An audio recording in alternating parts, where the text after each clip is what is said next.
প্ৰথমে মই সংগীতাই আপোনালোক সকলোকে এটা নতুন ভিডিঅ'লৈ স্বাগতম জনালোঁ। আজি আপোনালোকৰ কাৰণে একেবাৰে সহজ পদ্ধতিৰে বনাব পৰা ৰসগোল্লা ৰেচিপি এটা লৈ আহিছোঁ। এনেদৰে ৰসগোল্লা বনালে খুবেই কোমল হয়। টিপছ সহ সকলোখিনি ষ্টেপ বাই ষ্টেপ দেখুৱাই গৈছোঁ। ভিডিঅ'টো শেষলৈকে চাই থাকিব। আশা কৰোঁ ভিডিঅ'টো চাই ভাল পাব। আহকচোন তেনেহ'লে বেছি দেৰি নকৰোঁ, আজিৰ ভিডিঅ'টোৰ মাজলৈ আমি আগবাঢ়োঁ। ৰসগোল্লা বনাবৰ কাৰণে ইয়াত মই 1 লিটাৰ গৰু গাখীৰ ব্যৱহাৰ কৰিছোঁ। ৰসগোল্লা যিমান বনাব বিচাৰে সেইটো হিচাপত আপোনালোকে গাখীৰৰ পৰিমাণটো অলপ কম বেছিকৈ ব্যৱহাৰ কৰিব পাৰে।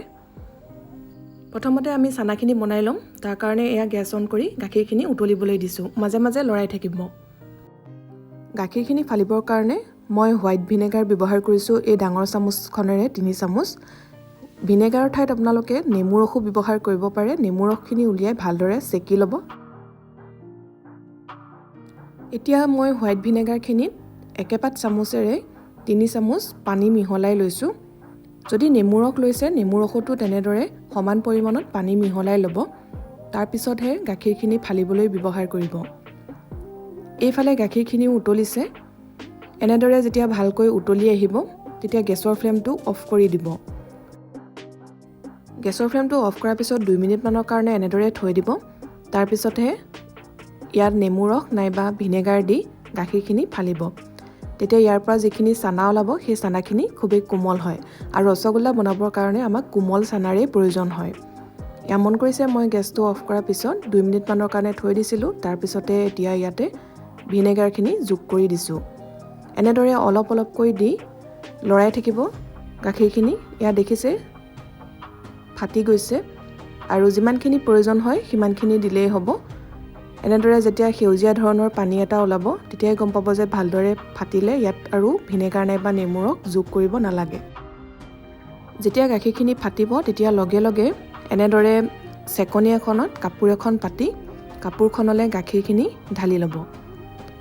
আৰু এতিয়া এই যিখিনি পানী আছে সেই পানীখিনি আপোনালোকে পেলাই নিদি আটা মঠোতে ব্যৱহাৰ কৰিব পাৰে নাইবা যিকোনো কাৰী বনাওঁতে দি দিব পাৰে।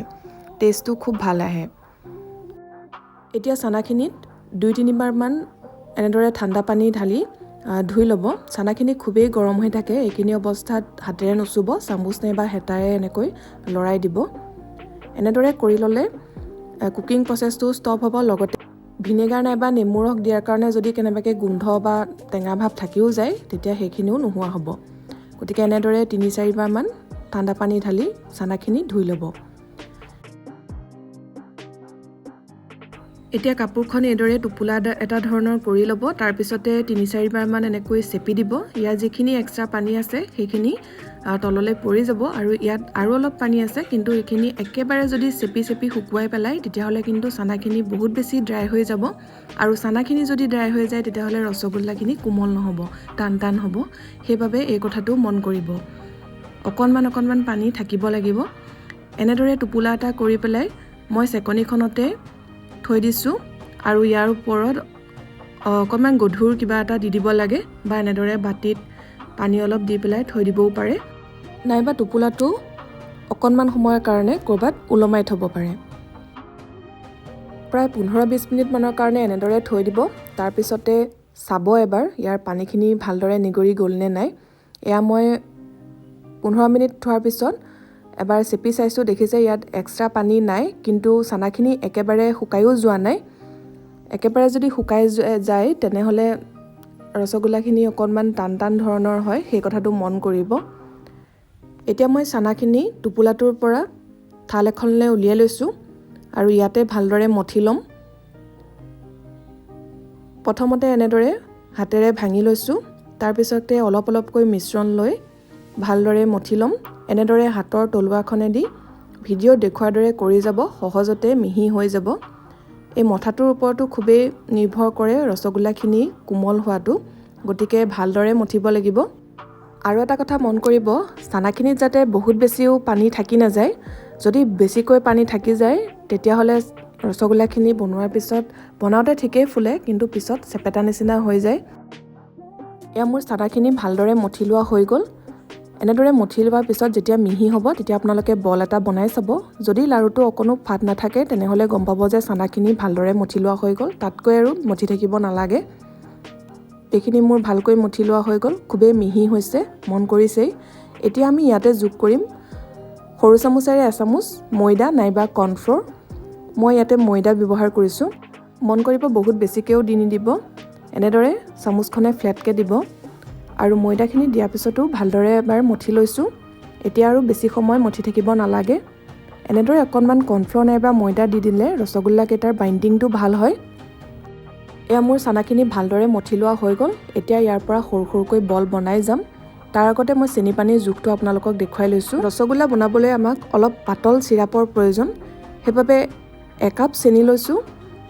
মই যিহেতু 1 লিটাৰ গাখীৰ লৈছিলোঁ আৰু একেটা কাপৰ জোখেৰে 4 কাপতকৈ অলপ বেছিকৈ পানী দিছোঁ, বা 5 কাপ পানীও দিব পাৰে, বা যিটো পাত্ৰত আপোনালোকে ৰসগোল্লাখিনি বনাই তাৰ আধালৈকে পানী দিব। এনেদৰে কৰি চিৰাপটো বনাব, তেতিয়া ৰসগোল্লাখিনি খুবেই কোমল হ'ব। বেছি যদি ডাঠ চিৰাপত ৰসগোল্লাখিনি উতলিবলৈ দিয়ে তেতিয়াহ'লে ভিতৰলৈকে চেনি পানীখিনি নোসোমাব আৰু ৰসগোল্লাখিনিও কোমল নহ'ব। এয়া মোৰ পানী দিয়া হৈ গ'ল। এতিয়া ভালদৰে এবাৰ লৰাই দিছোঁ আৰু গেছৰ ফ্লেমটো হাই কৰিয়ে ৰাখিছোঁ। এতিয়া চেনিখিনি ভালদৰে গলিবলৈ দিম আৰু মাজে মাজে লৰাই থাকিব। এইখিনি কাম আপোনালোকে চানাখিনি মঠি থাকোঁতেই কৰি ল'ব। এতিয়া চানাখিনিৰ পৰা সৰু সৰুকৈ লাড়ু বনাই যাম। লাড়ুটো যিমানটো কৰে তাতকৈ ডাবুল হৈ যাব, সেইটো হিচাপত আপোনালোকে লাড়ু কৰিব। মোৰ যিহেতু চানা বহুত বেছিকৈও নাই, সেইবাবে মই অকণমান সৰু সৰুকৈ বনাইছোঁ। আপোনালোকে যদি ডাঙৰ ডাঙৰকৈ কৰিব বিচাৰে তেতিয়াহ'লে গাখীৰৰ পৰিমাণটো অলপ বেছিকৈ ল'ব, তেতিয়া চানাৰ পৰিমাণো বেছি হ'ব। আৰু লাড়ুটো কৰোঁতে এনেদৰে অলপ অলপ মিশ্ৰণ লৈ হাতৰ তলুৱাৰ মাজত গোল কৰিব। ইয়াত যাতে অকণো ফাট নাথাকে সেইটো মন কৰিব। যদি ফাট থাকে তেতিয়াহ'লে কিন্তু পিছত ফাটি যোৱাৰ চান্স থাকে। যদি তেনেধৰণৰ হৈছে তেতিয়া গম পাব যে চানাখিনি ভালদৰে মঠা হোৱা নাই। আৰু 2-3 মিনিটমানৰ কাৰণে মঠি ল'ব, তাৰপিছতে গোল কৰি যাব। এয়া মোৰ গোল কৰি লোৱা হৈ গ'ল। এতিয়া এইখিনি উতলি থকা যিখিনি আমাৰ চেনি পানী, সেই চেনি পানীখিনি দি দিম। এফালে দেখিছে চেনি পানীখিনিও পূৰা বক বককৈ উতলি আছে। ৰসগোল্লা বনাবলৈ এনেদৰে উতলি থাকিব লাগিব আৰু ইয়াৰ টেম্পাৰেচাৰটো যাতে সদায় একেই থাকে সেইটো মন কৰিব। গেছটো কমোৱা বঢ়োৱা কৰি নাথাকিব। গেছৰ ফ্লেম কিন্তু হাই হৈয়ে আছে। আৰু এতিয়া এটা এটাকৈ লাড়ু দি যাম। একেবাৰতে গোটেইখিনি দি নিদিব, এনেদৰে লাহে লাহে এটা এটাকৈ দি যাব। এয়া মই এটা এটাকৈ গোটেই লাড়ুখিনি দি ল'লোঁ। এতিয়া এইখিনি বৰ বেছি লৰাই মেলি থাকিব নালাগে, কাৰণ বহুত বেছি কোমল হৈ থাকে। অকণমান যদি হেতাখন লাগি যায় ভাগি যাব পাৰে। এতিয়া ঢাকনিখন লগাই দিব আৰু হাই ফ্লেমতে 10 মিনিটৰ কাৰণে উতলিবলৈ দিয়ক। এইখিনি সিজোতে প্ৰায় 20-25 মিনিটমান সময় লাগিব, কিন্তু 10 মিনিটৰ পিছতহে আমি চাম, তাৰ আগত ঢাকনি খুলি চাই নাথাকিব। এয়া দেখিছেনে পূৰা উতলি আছে আৰু বগা বগাকৈ ফেন ফেন হৈ ওপৰত উঠি গৈছে। মন কৰিছে এনেকুৱা ধৰণৰ হ'লে ৰসগোল্লাখিনি খুবেই ধুনীয়া হয়। যদি ওপৰলৈ বেছিকৈ উঠি অহা যেন পায় তেতিয়া ঢাকনিখন অকণমান এনেকৈ খুলি দিব পাৰে, কিন্তু সম্পূৰ্ণৰূপে খুলিও নিদিব। এনেদৰে ওপৰলৈ উঠি আহিলে ওপৰখিনিও ধুনীয়াকৈ সিজি যায়, বেছিকৈ লৰাই মেলি থাকিব নালাগে।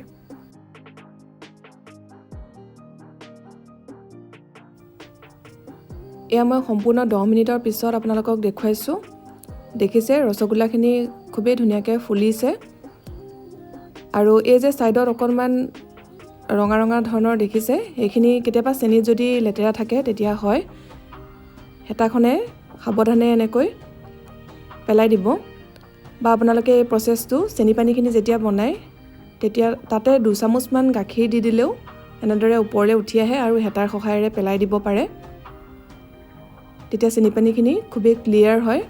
আৰু এতিয়া এইখিনি মই হেতাখনে আঁতৰাই দিছোঁ আৰু দেখিছে এতিয়া পূৰা চাফা হৈ গৈছে। এবাৰ হেতাখনে অকণমান লৰাই দিলোঁ, তাৰপিছতে এতিয়া পুনৰ ঢাকন লগাই 10-15 মিনিটমানৰ কাৰণে উতলিবলৈ দিম। আৰু মন কৰিব গেছৰ ফ্লেম কিন্তু হাই হৈয়ে আছে। যিহেতু আমি চেনি পানী সৰহকৈ বনাই লৈছোঁ সেইবাবে ইয়াত পানী কমিও নাযায়, কিন্তু যদি কেতিয়াবা কমি যোৱা যেনো পায় তেতিয়াহ'লে আপোনালোকে তাতে অকণমান উতলা গৰম পানী ছটিয়াই দিব পাৰে, কিন্তু ঠাণ্ডা পানী একেবাৰে নিদিব। ঠাণ্ডা পানী যদি দি দিয়ে তেতিয়াহ'লে টেম্পাৰেচাৰটো ডাউন হৈ যাব আৰু তেতিয়া ৰসগোল্লাখিনি যেনেদৰে ফুলিছে পিছত কিন্তু চেপেটা নিচিনা হৈ যাব। গতিকে সেই কথাটো মন কৰিব। ৰসগোল্লাখিনি সিজোতে মোৰ 25 মিনিট সময় লাগিল। হয়তো আপোনাৰ অকণমান কম বেছিকৈ লাগিব পাৰে, সেইটো চাই ল'ব। আৰু দেখিছে এটা দেখুৱাইছোঁ, খুবেই ধুনীয়াকৈ ফুলিছে, লগতে গোল গোল হৈছে, চেপেটা হৈ যোৱা নাই। এতিয়া ৰসগোল্লাখিনি ভালদৰে হৈছেনে নাই চাবৰ কাৰণে আপোনালোকে এনেদৰে এটা গিলাচ নাইবা বাতিত পানী ল'ব আৰু তাতে ৰসগোল্লা এটা দি দিব। যদি ৰসগোল্লাটো তললৈ গুচি গৈছে, মানে তলত যদি বহি আছে এনেদৰে, তেতিয়া গম পাব যে ভালদৰে সিজিলে। আৰু মই এনেকৈ হাতেৰে চেপি দেখুৱাই দিছোঁ, দেখিছেনে কিমান কোমল হৈছে। গোটেই এক্সট্ৰা পানীখিনি উলিয়াই আকৌ মই চিৰাপখিনি দি দিলোঁ। চেনি পানীখিনিত দিয়াৰ লগে লগে চেনি পানী শুহি লৈছে আৰু ৰসগোল্লাটো আকৌ পুনৰ গোল হৈ গ'ল। মানে আমাৰ ৰসগোল্লাখিনি খুবেই স্পঞ্জি হৈছে। এতিয়া মই গেছৰ ফ্লেমটো অফ কৰি দিলোঁ আৰু ৰসগোল্লাখিনি এটা ডাঙৰ বাতিলৈ উলিয়াই লৈছোঁ। এতিয়া এইখিনি প্ৰায় 2 ঘণ্টামানৰ কাৰণে ৰুম টেম্পাৰেচাৰতে থৈ দিম, তাৰপিছতে পৰিৱেশন কৰিম। গৰমে গৰমে ফ্ৰিজত থৈ নিদিব, তেতিয়া ৰসগোল্লাখিনি অলপ টান হৈ যাব পাৰে। আৰু যেতিয়া সম্পূৰ্ণৰূপে ঠাণ্ডা হ'ব তাৰপিছত ফ্ৰিজত থ'লেও একো নহয়। এয়া মই 2 ঘণ্টাৰ পিছত আপোনালোকক দেখুৱাইছোঁ। সম্পূৰ্ণৰূপে ঠাণ্ডা হ'ল, মই এটা সৰু বাতিলৈ উলিয়াই লৈছোঁ। ৰসগোল্লাখিনি আপোনালোকে ৰুম টেম্পাৰেচাৰতো থ'ব পাৰে, 3 দিনমানলৈকে ভাল হৈ থাকে, অলপো বেয়া নহয়। আশা কৰিছোঁ ৰেচিপিটো চাই ভাল পালে। যদি ভাল পালে ভিডিঅ'টো লাইক কৰিব, লগতে শ্বেয়াৰ কৰি দিব। যিসকলে চেনেলটো এতিয়ালৈকে ছাবস্ক্ৰাইব কৰা নাই, ছাবস্ক্ৰাইব কৰি কাষতে থকা বেল আইকনটো প্ৰেছ কৰি অল কৰি ৰাখিব, তেতিয়া আহিবলগীয়া ভিডিঅ' নটিফিকেশ্যনবোৰ আপুনি পাই থাকিব। আগতে যদি এই পদ্ধতিৰে ৰসগোল্লা ঘৰত বনোৱা নাই, এবাৰ নিশ্চয় বনাই চাব আৰু কেনে পালে কমেণ্ট কৰি জনাব। আকৌ লগ পাম নতুন ৰেচিপিৰ সৈতে। ভিডিঅ'টো চোৱাৰ কাৰণে বহুত বহুত ধন্যবাদ।